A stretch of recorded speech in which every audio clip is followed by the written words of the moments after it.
Assalamualaikum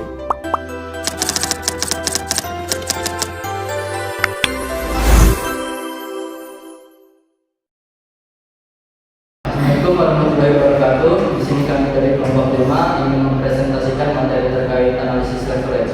Sebelumnya saya ingin berterima kasih terlebih dahulu kepada Bapak Prakasa Pandu Negara SDM selaku dosen mengampu mata kuliah analisis laporan keuangan. Tanpa berlama-lama kita akan langsung saja masuk ke pembahasan materinya. Baik, jadi di sini saya akan sedikit menjelaskan terkait materi analisis leverage.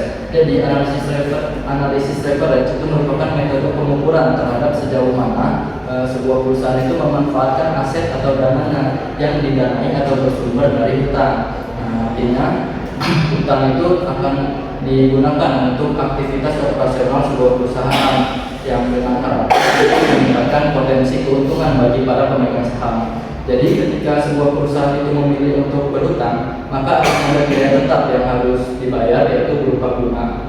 Nah, bunganya ini harus dibayar bagi perusahaan, maupun perusahaan itu untung ataupun rugi. Nah, inti dari pemanfaatan hutang ini itu adalah agar perusahaan itu bisa mengoperasikan asetnya dalam jumlah besar sehingga akan berpotensi juga menghasilkan keuntungan yang lebih besar. Mungkin itu saja yang dapat saya sampaikan. Untuk materi selanjutnya akan disampaikan oleh Saudari Anissa. Saudari Anissa akan saya persilakan. Terima kasih kepada moderator atas kesabarannya. Selanjutnya saya akan menjelaskan mengenai tujuan dari analisis leverage. Yang pertama itu adalah untuk mengukur rasio keuangan dan juga operasional. Jadi analisis leverage ini digunakan untuk melihat seberapa besar perusahaan menggunakan utang dalam operasionalnya serta membandingkan antara aset dan juga modal yang dimiliki. Lalu yang kedua adalah untuk mengevaluasi kemampuan melunasi utang. Jadi analisis leverage ini juga membantu kita untuk melihat apakah perusahaan mampu membayar kewajiban jangka pendek maupun jangka panjangnya.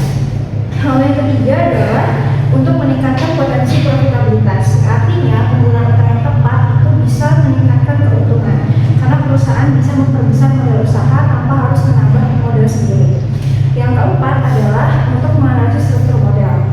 Artinya analisis leverage ini digunakan untuk menilai keseimbangan antara aset dan juga modal yang dimiliki, sehingga perusahaan bisa menentukan komposisi yang paling optimal. Dan yang terakhir adalah sebagai dasar pengambilan keputusan. Jadi hasil analisis leverage ini bisa digunakan untuk sebagai dasar pengambilan keputusan keuangan serta strategi bisnis ke depannya. Sekian dari saya.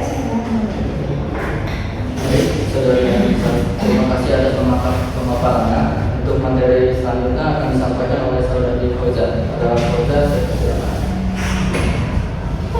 Baik, saya ucapkan terima kasih kepada moderator telah memberikan kesempatan untuk saya memaparkan sedikit pemaparan mengenai jenis-jenis dari leverage itu sendiri. Jadi di sini sebenarnya dalam leverage itu punya beberapa macam jenis, tapi di sini saya akan menjelaskan 3 jenis leverage yang utama, yaitu ada operating leverage, ada financial leverage, dan yang terakhir ada combined leverage, yang dimana ketiganya itu sebenarnya mempunyai kesinambungan antara satu dan juga yang lainnya.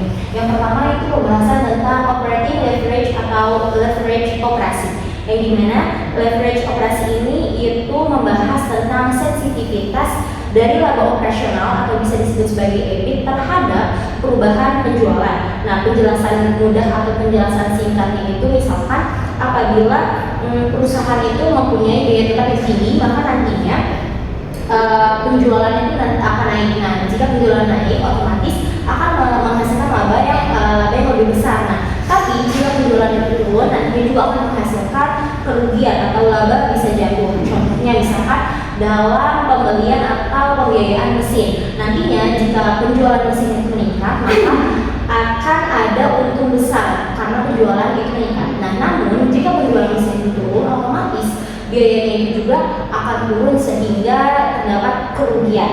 Nah, lalu yang kedua itu masuk ke financial leverage atau leverage keuangan, yang dimana fokusnya itu kalau yang tadi fokusnya kepada biaya operasional tetap, kalau yang financial leverage itu berfokuskan pada pembiayaan atau utang dan bunga, yang dimana ini itu berputar tentang sensitif laba bersih atau EPS terhadap perubahan laba operasional yang bisa disebut EBIT. Nah, nantinya di sini jika perusahaan menggunakan utang, maka akan ada beban bunga Nah, jika EBIT atau laba operasionalnya naik, otomatis keuntungan dari pemilik itu juga akan naik lebih besar. Nah, namun jika EBIT atau laba operasionalnya turun, akan ada penurunan dan harus dilakukan bunga atau pembayaran bunga yang tetap dibayarkan. Nah, contohnya misalkan saat laba naik, otomatis investor itu akan senang karena efek leverage itu akan memberikan keuntungan terhadap investor tersebut. Namun saat turun nantinya akan membuat investor itu mendapatkan profit yang kecil namun tetap harus membayar bunga. Nah, lalu yang ketiga itu ada yang disebut combined leverage atau leverage total, yang dimana combined leverage ini merupakan gabungan antara operating leverage dan juga financial leverage, yaitu mengukur seberapa sensitif laba bersih atau EPS terhadap perubahan penjualan. Nah, penjelasannya itu ini merupakan efek double, yang dimana apabila ada biaya tetap ditambah utang, maka risikonya akan besar. Nah, namun di balik resiko yang besar itu juga ada yang namanya potensi untung yang juga besar. Mungkin cukup sekian yang bisa saya sampaikan. Saya kembalikan kepada moderator. Baik, terima kasih atas pemaparan saudari Fauza. Untuk materi berikutnya akan disampaikan oleh saudara Rizky. Kepada saudara Rizky, silakan. Baik, terima kasih moderator atas kesempatannya. Di sini saya akan menjelaskan mengenai rasio leverage. Yang pertama yaitu debt to asset ratio atau bisa disingkat yaitu DAR. Dengan rumusnya yaitu total debt dibagi total aset dikali dengan 100%. Adapun pengertian dari debt to asset ratio ini merupakan sebuah rasio yang mengukur seberapa besar aset perusahaan yang dibiayai oleh utang. Semakin tinggi DAR-nya, semakin besar juga ketergantungan pada utang. Yang kedua yaitu debt to equity ratio atau yang biasa kita singkat dengan DR. Dia itu rumusnya total debt dibagi equality dikali dengan 100%. Pengertiannya yaitu menunjukkan perbandingan antara utang dengan modal sendiri. Jika DAR-nya tinggi, maka itu akan berarti beresiko keuangan perusahaan juga akan lebih tinggi. Yang ketiga yaitu long term debt to equity ratio.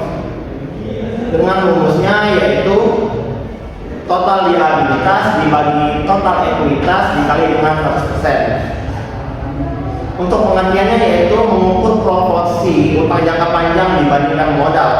Jika itu digunakan untuk melihat kestabilan struktur keuangan jangka panjang. Dan yang terakhir yaitu time interest earned ataupun yang biasa kita singkat dengan TIE, yaitu merupakan suatu rasio yang mengukur kemampuan perusahaan untuk membayar bunga dari laba operasional. Semakin tinggi TIE-nya, semakin aman perusahaan dalam membayar bunga. Adapun rumusnya yaitu laba sebelum bunga dan pajak dibagi dengan bunga dikali 100%. Mungkin sekian penjelasan dari saya kembalikan ke moderator. Baik, terima kasih atas pemaparan materinya saudara Rizky. Untuk pemaparan materi berikutnya akan dijelaskan kembali oleh saudara Yanisa Safitri. Kepada Yanisa, saya persilakan. Baik, terima kasih Pak Moderator. Selanjutnya saya akan menjelaskan mengenai studi kasus. Studi kasus yang kami ambil itu ada dari PT Garuda Indonesia Tbk, yang dimana PT Garuda Indonesia Tbk ini mengalami masalah keuangan karena tingkat utangnya sangat tinggi dibandingkan dengan modalnya.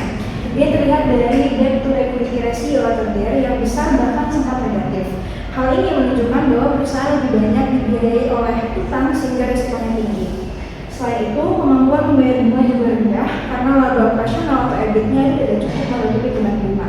Yang artinya kondisi ini menyebabkan kesulitan likuiditas sehingga perusahaan harus melakukan restorasi utang. Kasus ini menunjukkan bahwa leverage yang terlalu tinggi dapat meningkatkan resiko kebangkrutan jika tidak diimbangi dengan kemampuan menghasilkan laba. Sekian pemaparan dari saya. Baik, terima kasih untuk saudara Yanisa. Berikutnya saya akan menjelaskan terkait kesimpulan analisis leverage yang kelompok kami ambil. Jadi analisis leverage itu merupakan alat penting dalam menilai kondisi keuangan perusahaan, khususnya itu dalam melihat sejauh mana perusahaan itu menggunakan menggunakan utang dalam membiayai aset dan operasionalnya. Nah, jadi melalui rasio seperti yang saudara Rizky terangkan tadi, yaitu debt to asset ratio, debt to equity ratio, dan times interest yieldness. Jadi dapat diketahui tingkatan risiko keuangan serta kemampuan dari perusahaan dalam memenuhi kewajiban jangka panjangnya. Mungkin itu saja kesimpulan yang bisa saya sampaikan dan pemaparan materi dari kelompok kami. Saya ucapkan terima kasih dan assalamualaikum warahmatullahi wabarakatuh.